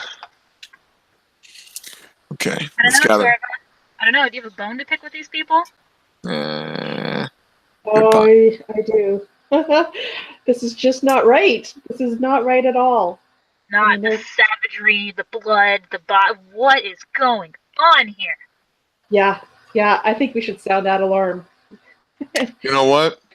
Start making noise. Yeah, you know what? That I was relenting at a moment, but this caught onto my high concept. These are some lawless folk that need to get law brought onto their heads. So you know what? Yeah, let's make some noise. I pull out the baton. Let me get a high ground first. Yeah, go get on the roof because I don't know if me and Torva are gonna hold on very much longer. Gotcha. You know, I'm like getting. I imagine 4 gets me up there. Yes, a 4 would definitely get you up there, you dang little climbing monkey. Alright, yeah, I'll Even a get up cat. there. You know what? Cat-like, one would say.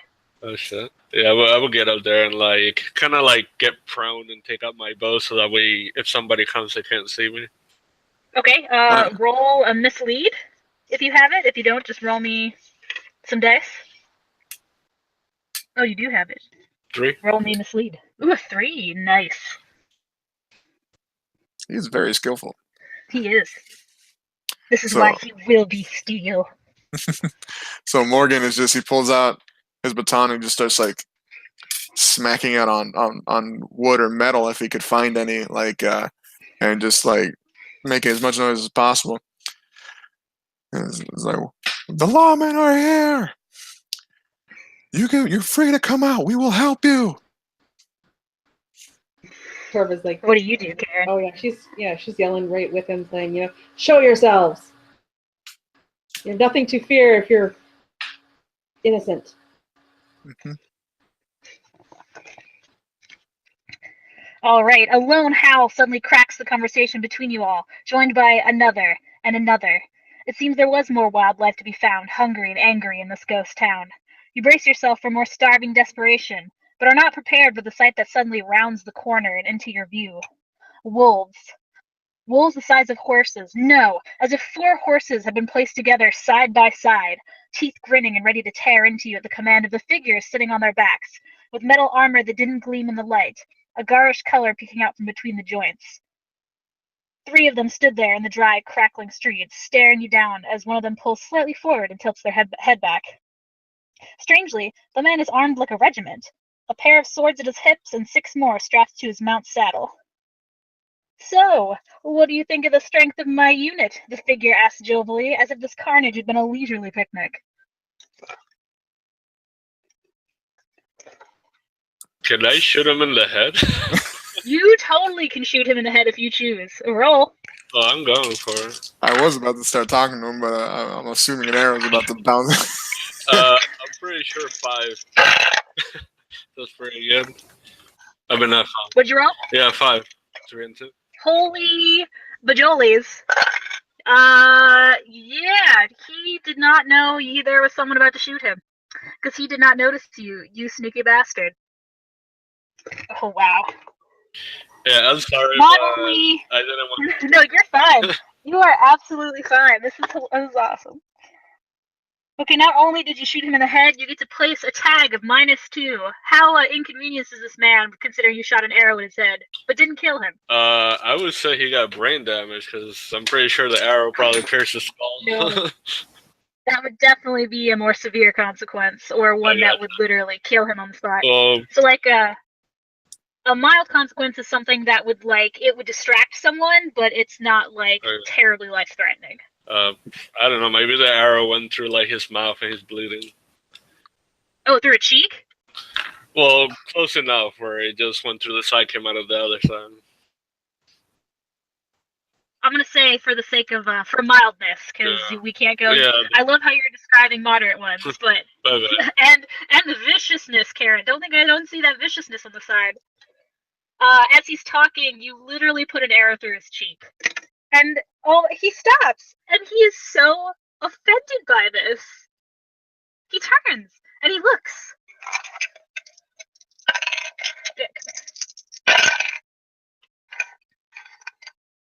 He's just like, who just... To get to look. Ah, one of them does spot you and goes, "There, sir." One of the two from behind, the riders from behind. And he sees you, and he's just like, "That was so rude. I was in the middle of talking." I would yell back like, "There's more where that came from." And at that, suddenly his head perks to the side as if something else had caught his attention. "Help! Help!" a child suddenly screams, bolting from where she had been hiding, tears streaming, blanket flapping, a waving flag of surrender. "Please! He killed—" She vomits blood, rolling down her lips and chin. A sword protrudes from her back and into the ground. Sliding, so slow as if she was being gently laid down, the child gives one more sob as her breath rattles and dies. "I do so love children," he chirps, his eyes a poisonous crackling purple. "So clever, so fun." A thought occurs to him. "Zane! Help yourself." Another one of the two mounts steps forward, tendon and bone snapping as the wolf tears the child from the blade. I know, it's a tad messy, but we cleaned up as much as we cared to. So don't worry, you won't have to do that anyway." The man cheered as he gestured encouragingly towards the ruins around them. You also notice he's taken out a handkerchief by this point, and he's kind of dabbing at the hole in his cheek and looking at the blood, like he can't believe you've done this.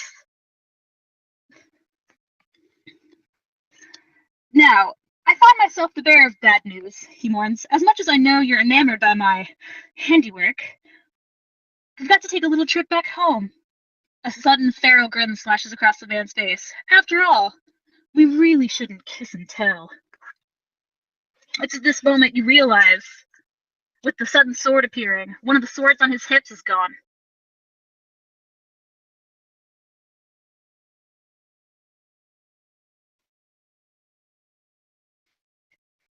Dun dun dun! Battle fight initiative. I just have a quick question. The girl was running away from them? Yes. No, she was running suddenly out of one of the houses towards you. And running towards us, you. and she got her sword in the back. She did, like, sink, pins right in the ground, threw her back, and she just slowly died as she slid down the blade. Oh yeah, this is. There's no going back now.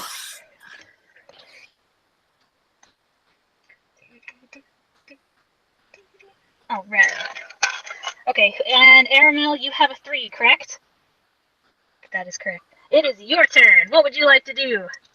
So this guy's on top of a wolf, you said, or something? All 3 of them are. Getcha. Damn. What to do? Give me 1 second. I'll pull it up.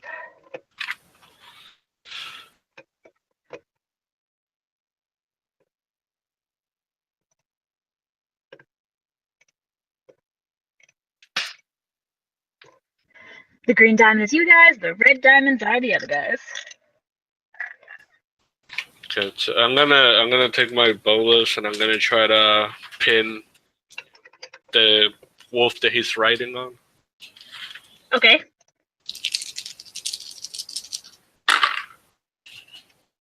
All right. So when I using that, you said I get +2, right? Yes, if you're using it to place an obstacle upon someone. Okay. So that would be 7. And you were aiming for the wolf or the man? The wolf. The wolf. Ooh. Where did my... Hey there.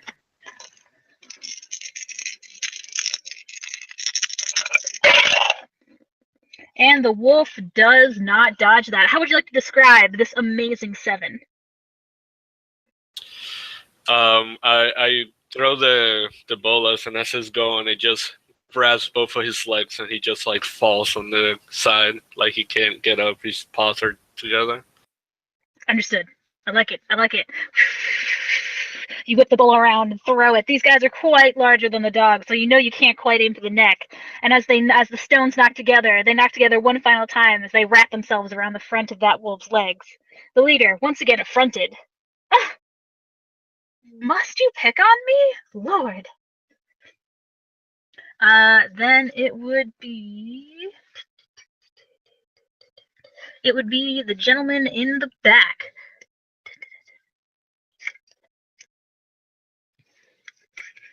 All right, you see the front man goes, Zine, twice, get them.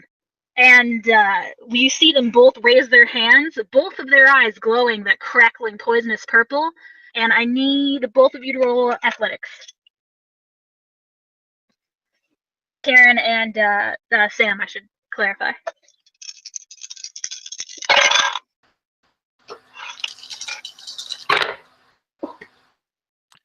-2. Oh, I what'd you get, finally rolled pluses. I got a total of 4. Yay, Wow. Karen! You were not caught in this, but you, Morgan, as you see them raise your hands and you go to brace yourself for it, suddenly you feel as this sensation along your left ankle, as if suddenly the ground it's more of a stagger, and you look and realize your foot has been encased in hard earth.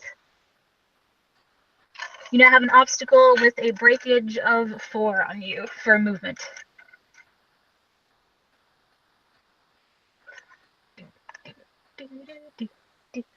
Sorry, I keep humming that and I don't know why.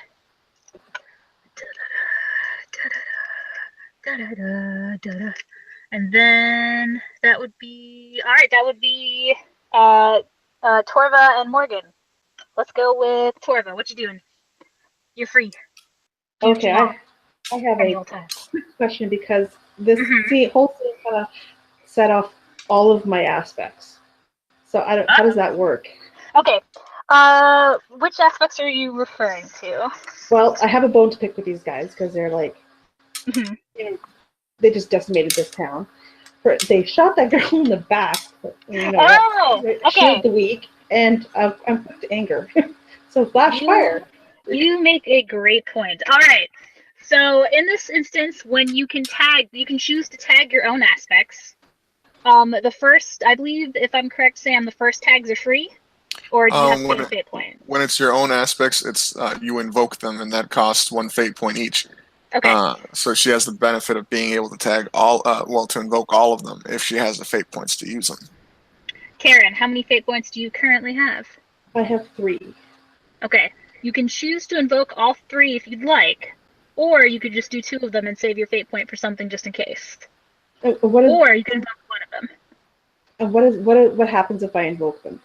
When you invoke, you gain a +2 to the next roll that you're trying to do. Like if you're trying to go forward and attack, you could gain a +2 to your attack, or 4 or 6, depending on how many you spend. Okay, I'm going to. I'll invoke 2 of them. Okay. And then what would you like to do? I would like to ram my sword up that leader's guy's butt so hard. I need you to roll me an athletics check to get past.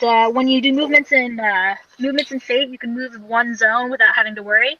But if you want to move more than 1 zone, you gotta roll an athletics. Okay. So that'd be a 0 for athletics. Okay, you made it 1 zone forward. You're not very far from that guy, but you are close. I can go ahead and say that you hold off from your attack unless you'd like to throw something at him. Quick question. Like, if I invoke the 2 of them, so that's going to be on my attack? Is that it? If you choose to, you can add. I would say that they would be to your attack just because of what has happened. If you'd like to add them to something else, you can. Okay. Would you like to add 1 to your athletics? Because then I could get there this turn. Yes. Yes, I would. Okay. Okay, and the second one you'd like to use for your attack? Yes, I would. All right, roll that attack. Oh, yeah. So I rolled 3 pluses, and I have a 2 melee, and you said it's a +2? So that'd be 7. Holy crap, woman. You were not pleased. You were not pleased at all. All right, hold on. Oh, wow. This is not going well for him at all. Okay,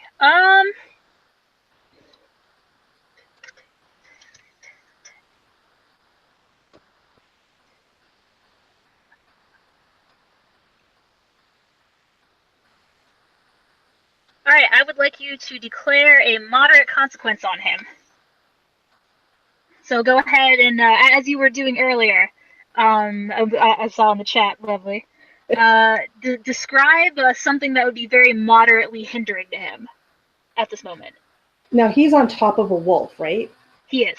Okay, so I would like to, okay, so moderate, put maybe a big gash in his leg so now he can't walk on it anymore and it's bleeding profusely. I like it. Loss of leg. Loss of leg. He didn't lose it, but he can no longer stand on it without making rolls. I like it. I like it. He's in trouble. Oh my god. You two are just murdering. Alright, and Morgan, what would you like to do? I take my short sword in my right hand and the club in the left. I'm using the club to kind of bash this hardened earth around my foot. All right. But I'm just yelling also at these guys, mainly looking at the two in the back. They're come and get me. I'm easy pickings. With the hopes of them not attacking Torva. Gotcha. So. All right, roll melee to free yourself. That is a 5. Excellent. Yes. You do break free of the earth. Woo. That is around your leg. Nice. Now you can choose to move forward if you wish. Yeah, I'll move up 1 zone so I could be closer. Wait, could I move more than 1 zone or no? Roll athletics. Yeah, that's not great. I got a 1 in athletics. There you go. Nice. Alright, I'm assuming you're moving towards him, or are you moving towards the other two? I'm gonna put myself just past Torva, because I'm worried. I just don't want her to get surrounded and get torn up by these wolves. Understood. Alright, those two already went. He hasn't gone yet, and he is super pissed at you, Karen. Super pissed.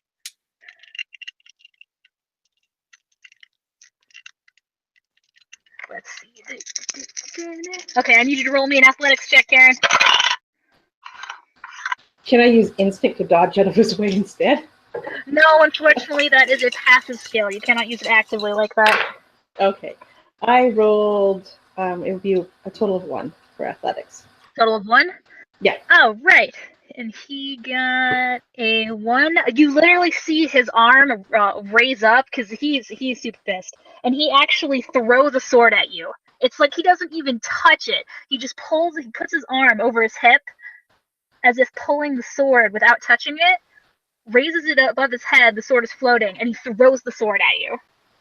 From this, you only take 1 stress. I do believe, did you take 1 stress earlier? I took 2 stress earlier. Okay, you're good then. So then only mark off the 1 stress track, the first box. And he's like, "You think you can touch me? No one can touch me!" He's getting very irate with you guys. And that is back to Aramel's turn. What are you doing, buddy? Quick question. How do I use this fate point that I have? What are you trying to do with said fate point? Can I attack with it, or do I have to invoke something? You have to be able to invoke something to get the +2. Let me see. Good. Can I use my big brother aspect, like I'm trying to defend Morgan since he's near this? Yes, you can. I would like to use that, and I want to shoot that guy with an arrow.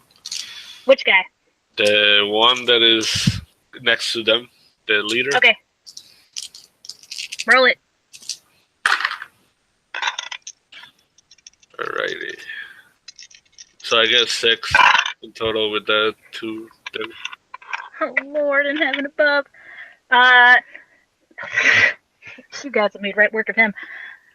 Where did my pen go? Had it. There it is. Alright, you have actually knocked him out of the fight with that. And at that point, you can see that the wolf has been chewing at the bola.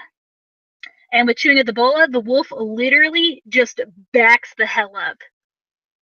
He hasn't taken any turns, he hasn't done anything, he's just been waiting. And that wolf, he literally takes his master And just nope, he pulls right back. Congratulations, guys, my lord.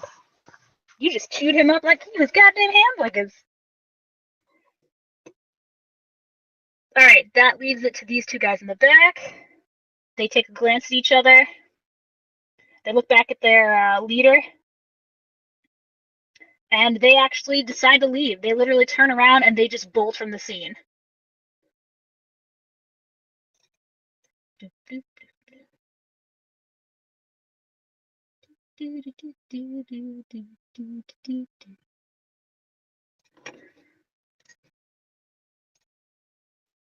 As they're leaving, I would like to yell to Amaryl, "Don't let them out of your sight.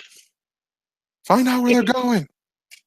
Can I chase them through like the rooftops or wherever the hell I'm up at? You're gonna have to make some really high athletics checks that you can try. Alright, let's okay, so 5 for the first one. Okay. You definitely make it to the next roof with that. You make it to another zone. 3. No, you don't make it that time. You don't fall, but you manage to scrabble and grab a railing on the second floor to keep yourself from falling. Yeah. Yeah, he would like look all disappointed and then he would turn around and like, I lost them. Shit. I look over to Torva. Did he get you anywhere vital? You alright?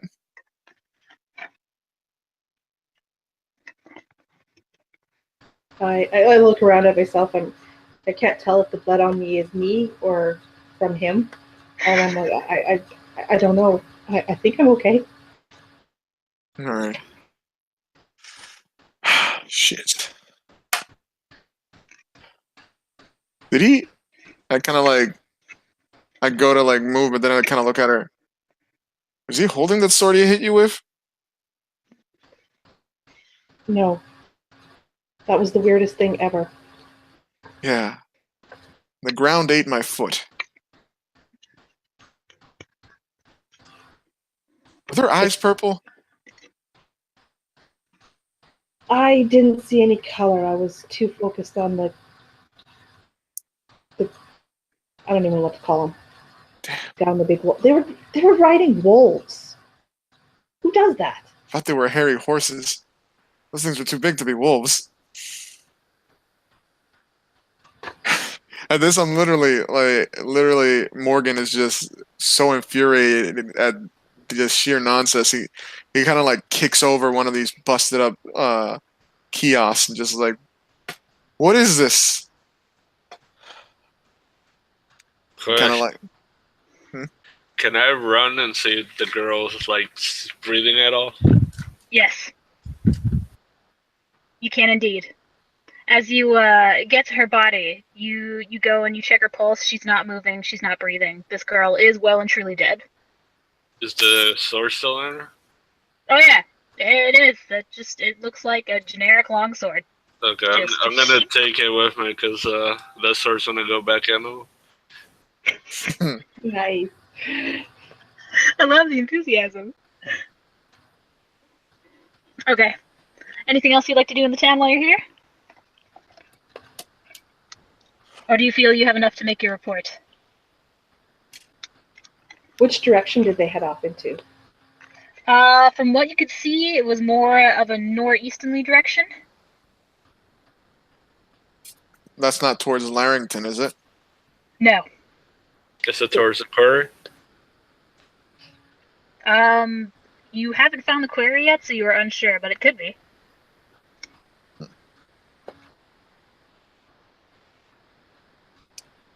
Kind of. I look around. That little girl there was one little girl here. I don't know how many more people might still be alive in this town. Yeah, well, you're saying that he would probably like look at both of you guys and he would be like, sorry. Because, like, I shot the guy, I didn't even let him talk, but I was just mad, infuriated with all the killing and everything going on. I go up to you, Amaryl, and I kind of put both my hands on your shoulder. You did the right thing. That was a monster. That's not a man. We need to put him down. And that we will. And he would look at Torva and he would like nod at her. Yep. All right, I'm gonna go ahead and end it there because I know we have time concerns, and that's pretty much the last scene. There's one more ahead after, but that one can wait till the beginning of the next round. That's freaking nuts. Oh, what'd you think? What'd you think? That's good. That was nuts. I'm just. That was definitely crazy. You guys got so. I was so prepared to be like so mean on that next battle, but then Irma had to be like, "Oh, I'm a badass." Boom, boom, boom. Goodbye. And I'm like, well, there went him. By the way, Jose, you have to tell me where you bought your dice from, so I could buy all of my dice from there. No kidding. I got it from eBay, man. So I'm surprised. Well, I mean, my skills helped a lot too, because when I threw the bola, I had +4 to my range and shit. So yeah, the bola was super handy. That was really nice. I hope that wolf didn't tear it apart. Oh yeah, no, that one's busted. He totally chewed through it. Gonna have to get a new one, buddy.